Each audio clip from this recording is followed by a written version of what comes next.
ഇന്ന് നമ്മൾ ഈ ഒരു പ്രോഡക്റ്റ് വെച്ചിട്ടാണ് സമൂസ ഉണ്ടാക്കുന്നത്. ഇത് നല്ല യൂസ്ഫുൾ ആണ്. ആദ്യമൊക്കെ നമുക്ക് നോമ്പുതുറ എന്ന് പറയുമ്പോൾ സമൂസ ഉണ്ടാക്കാൻ തന്നെ വലിയൊരു കാര്യമായിരിക്കും. കാരണം ഒരു മൂന്നാൾക്കാർ എന്തായാലും വേണം. ഒരാൾ കുഴയ്ക്കാൻ, ഒരാൾ പരത്താണ്, ഒരാൾ ഫില്ല് ചെയ്യാൻ വേണ്ടിയിട്ട്.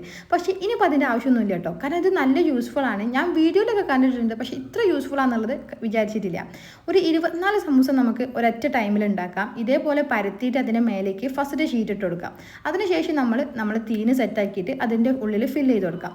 രണ്ടാമതും അതേപോലെ തന്നെ മൈദ പരത്തിയിട്ട് അതിൻ്റെ മേലേക്ക് നമ്മളൊന്ന് ജസ്റ്റ് ഒന്ന് ഫില്ല് ചെയ്ത് കൊടുക്കും. അതിനുശേഷം ഇത് നല്ല രീതിയിൽ പരത്തി കൊടുക്കണം കേട്ടോ.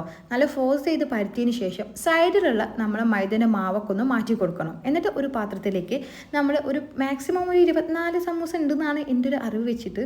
അപ്പം ജസ്റ്റ് ഒന്ന് ടച്ച് ചെയ്യുമ്പോഴത്തേക്കും അത് വരും കേട്ടോ.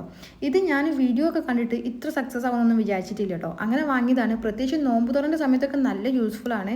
നല്ല പെർഫെക്റ്റ് ആയിട്ട് കിട്ടിയിട്ടുമുണ്ട്. അപ്പോൾ വീഡിയോ ഇഷ്ടപ്പെട്ട ലൈക്ക് ചെയ്യുക, ഷെയർ ചെയ്യുക, സബ്സ്ക്രൈബ് ചെയ്യുക. അപ്പോൾ അടുത്ത വീഡിയോയിൽ കാണാം. ടാറ്റാ.